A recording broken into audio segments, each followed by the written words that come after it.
विधायकों ने आश्वासन दिया, अधिकारियों ने आश्वासन दिया, लखनऊ में तमाम प्रदर्शन हुए, ज्ञापन पत्र सौंपने का कार्यक्रम हुआ, तरह से बैठक बुलाना, एक 5 सदस्यीय कमेटी का गठन भी हुआ है। पिछले कई महीनों से उनकी सैलरी नहीं आई थी, लेकिन उत्तर प्रदेश का बजट सत्र शुरू हो चुका है और 20 तारीख तक का ये बजट सत्र है, जिसमें 11 तारीख को बजट पेश होना है।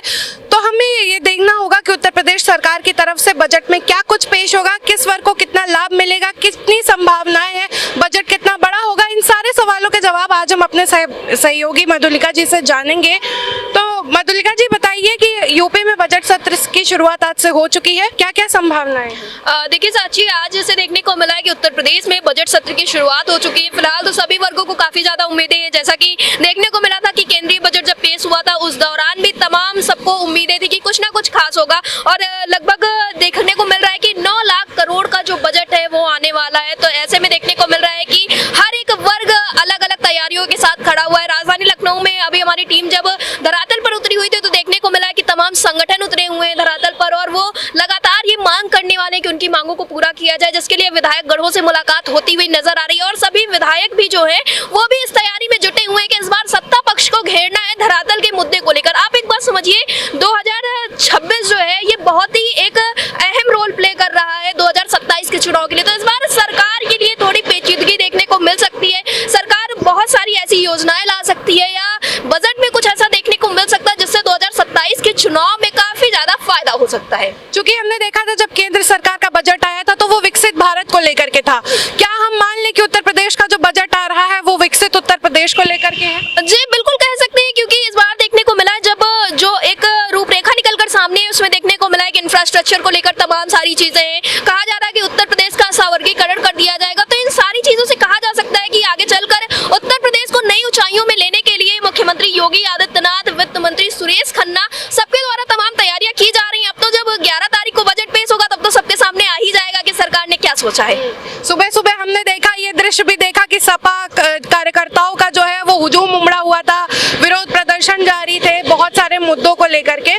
तो ये तो चलिए मोटे मोटे तौर पे बात हो गई। अब हम बात करते हैं जमीनी स्तर की। जमीनी स्तर के जो लोग हैं, जो कार्यकर्ता है, जो कर्मचारी हैं, वो इस बजट से खुद को लाभ पाते महसूस कर रहे हैं? जी बिल्कुल, आपने ठीक कहा कि देखने को मिला है कि उत्तर प्रदेश में जो धरातल पे कर्मचारी हैं, खास करके शिक्षक ले लें या संविदा आउटसोर्सिंग के कर्मचारी ले, उनके बीच में काफी ज्यादा उम्मीदें देखने को मिल रही हैं। अभी उत्तर प्रदेश के शिक्षा मित्रों की बात करें तो लंबे समय से मानदेय वृद्धि को लेकर वो परेशान नजर आए। संविदा आउटसोर्सिंग के कर्मचारियों का कुछ ऐसा ही हाल है, उनका भी यही कहना है कि मानदेय में बढ़ोतरी की जाए। और आप जानकर हैरान हो जाएंगे कि उत्तर प्रदेश में स्कीम वर्कर होते हैं जिनको प्रोत्साहन राशि मिलती है, वो भी समय से नहीं मिलती है। तो इन सारी चीजों में देखने को मिल रहा है कि कर्मचारी काफी ज्यादा उत्साहित है, और फिर 2027 का चुनाव है, सरकार धरातल को टारगेट भी कर रही है, तो जरूर इनके लिए कुछ खास होगा, पूरी उम्मीदें। और फिर मुख्यमंत्री योगी आदित्यनाथ ने स्वयं ये बात कही है कि ये जो साल होगा बहुत खुशनुमा होगा कर्मचारियों के लिए। क्योंकि हमने देखा कि केंद्र सरकार का जब बजट पेश हुआ तो 8वें वेतन को लेकर, ओपीएस को लेकर लोगों की बहुत उम्मीदें थी कि उसको लेकर के कुछ होगा, लेकिन कुछ भी नहीं हुआ। तो उत्तर प्रदेश में जिस तरह से जितने सरकारी कर्मचारी, हमारी आशा बहुएं हो गई हैं या फिर आंगनवाड़ी की कार्यकर्त्रियां हो गई, उन सबको लेकर वो इस बजट से क्या उम्मीदें रखती हैं? इस बजट में उनके लिए कुछ खास होने वाला है या नहीं होने वाला? देखिए साक्षी, उम्मीद तो पूरी लगाई जा रही है, क्योंकि जिस तरह से विधायकों ने आश्वासन दिया, अधिकारियों ने आश्वासन दिया, क्योंकि लगातार देखने को मिला कि इस बीच राजधानी लखनऊ में तमाम प्रदर्शन हुए, ज्ञापन पत्र सौंपने का कार्यक्रम हुआ। और आशा बहुओं की अभी आपने बात की, आज आशा बहुओं का एक प्रतिनिधिमंडल विधानसभा पहुंचा हुआ एक अहम बैठक के लिए। तो कहा जा सकता है कि आगे चलकर कुछ देखने को मिल सकता है। अब फिलहाल तो सारी चीजें जो है वो 11 तारीख को ही प्रस्तुत होंगी, क्योंकि इस विषय में विधायकों को भी नहीं पता होता है कि बजट में क्या शामिल हो रहा है, क्या नहीं शामिल हो रहा है। तो जो उम्मीदें हैं उनमें तो ये लग रहा है कि मानो कुछ अच्छा हो जाएगा, क्योंकि इस तरह से बैठक बुलाना, एक 5 सदस्यीय कमेटी का गठन भी हुआ है। इस तरह से जब गठन होते हैं तो कहा जा सकता है कि कुछ अच्छा, कुछ बेहतर होगा। जी, क्योंकि इसके साथ ही हमारे एनएचएम कर्मचारी जो साथी हैं उनको भी बहुत कुछ उम्मीदें हैं इस बजट से, तो उनके लिए कुछ खास दिख सकता है इस बजट में? देखिए, उम्मीदें तो पूरी लगाई जा सकती है कि कुछ खास दिख सकता है, लेकिन अब तो ये बातें वक्त ही बताएगा। आपको बता दें कि लंबे समय से जो एनएचएम कर्मचारी हैं वो लगातार मांगों के लेकर धरातल पर उतरे हुए हैं। हाल फिलहाल में तमाम ज्ञापन पत्र भी सौंपे गए। पिछले कई महीनों से उनकी सैलरी नहीं आई थी, लेकिन इधर बजट सत्र शुरू होने के बाद ही उनकी सैलरी उनके खातों में पहुंच गई है। तो शुरुआत जब इतनी बेहतरीन हुई है तो फिर आगे तो बहुत कुछ देखने को मिल सकता है। जी, तो देखिए, हम पूरी उम्मीद लगा सकते हैं या वो वर्ग पूरी उम्मीद लगा सकता है कि यूपी बजट आने से पहले ही उनको खुशखबरी मिल गई है, तो उत्तर प्रदेश का जो 11 तारीख को बजट पेश होगा उससे हम ये उम्मीद लगा सकते हैं कि उनके लिए कुछ खास होने वाला है। हाँ, उम्मीद तो पूरी लगा सकते हैं। फिलहाल तो हर बार बजट के पहले देखने को मिलता है कि कुछ खास होगा, कुछ बेहतर होगा, लेकिन जब बजट पेश होता है तब हमें सही से पता चलती है चीजें कि क्या कुछ सोचा गया है, क्या नहीं सोचा गया है। तो कर्मचारियों को उम्मीद है, फिर कर्मचारियों की तरफ से जो मेहनत की गई है, विधायकों से मुलाकात, ज्ञापन पत्र सौंपना, न जाने कितनी बार मुख्यमंत्री योगी आदित्यनाथ से मिलने की जद्दोजहद भी की गई है इस बीच में, तो कह सकते हैं कि कुछ खास होगा। और सरकार अगर इस बीच में कुछ खास करती है तो आप ये समझिए कि 2027 के चुनाव में सरकार को बेहद फायदा होने वाला है। फिलहाल इस बजट को कहा जा रहा है कि बहुत अच्छा बजट होने वाला है, क्योंकि हर बार की तरह इस बार भी कुछ बढ़ोतरी देखने को मिली है। तो कह सकते हैं कि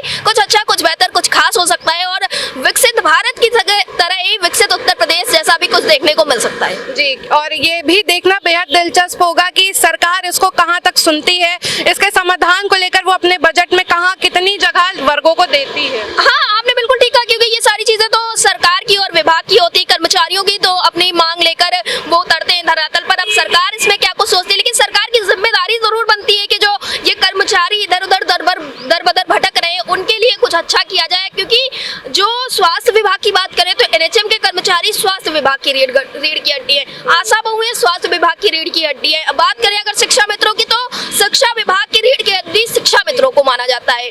तो जब एक बहुत बड़ा रोल ये सब लोग प्ले कर रहे हैं तो सरकार को कुछ बेहतर, कुछ अच्छा करना चाहिए। जी, क्योंकि देखिए आपने बिल्कुल ठीक कहा कि हर वर्ग में जो सरकारी कर्मचारी हैं उनको लेकर के भी सुविधाएं देनी चाहिए, क्योंकि सरकार इंफ्रास्ट्रक्चर चाहे जितना बढ़िया बना ले, लेकिन अगर कर्मचारी खुश नहीं है, उनको उनका मानदेय नहीं मिल पा रहा है, मानदेय वृद्धि को लेकर वो लगातार जिस तरह से संघर्ष करते आ रहे हैं, उनकी भी अगर सुनवाई नहीं हो रही है तो सरकार को कोई लाभ नहीं मिलेगा इस चीज में। हाँ, बिल्कुल कह सकते हैं, जो सरकार होती है अगर धरातल पर वो कोई योजना लेकर आ रही है तो योजना को धरातल पर लागू करवाने के लिए सबसे बड़ा जो हाथ होता है उसमें कर्मचारियों का होता है। अगर कर्मचारी खुश नहीं रहेगा, कर्मचारी परेशान रहेगा तो समस्याएं होंगी। आपको बता दें, अगर शिक्षा मित्रों के मुद्दे पर हमसे आप बात करना चाहेंगी तो इस बीच में जब 2017 में इनका समायोजन रद्द होता है उसके बाद देखने को मिलता है कि हजारों शिक्षा मित्र अपनी जान से हाथ धो बैठते हैं। कारण होता है मानसिक अवसाद। मानसिक अवसाद की वजह से समस्याएं होती है, क्योंकि किसी का स्थानांतरण रुका हुआ है तो किसी का मानदेय नहीं आ रहा है,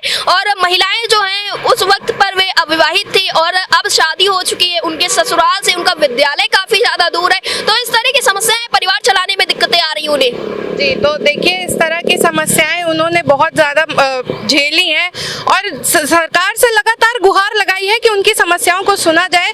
हमने बीच में ये खबर भी सुनी थी कि जो मानदेय वृद्धि को लेकर के कि उनके मानदेय में वृद्धि की गई थी, ये आप इस पर थोड़ा सा प्रकाश डालिए कि क्या ये खबर सही थी या सही? मानदेय वृद्धि फिलहाल आप जिस तरह से बता रही हैं ये चीज सही नहीं है।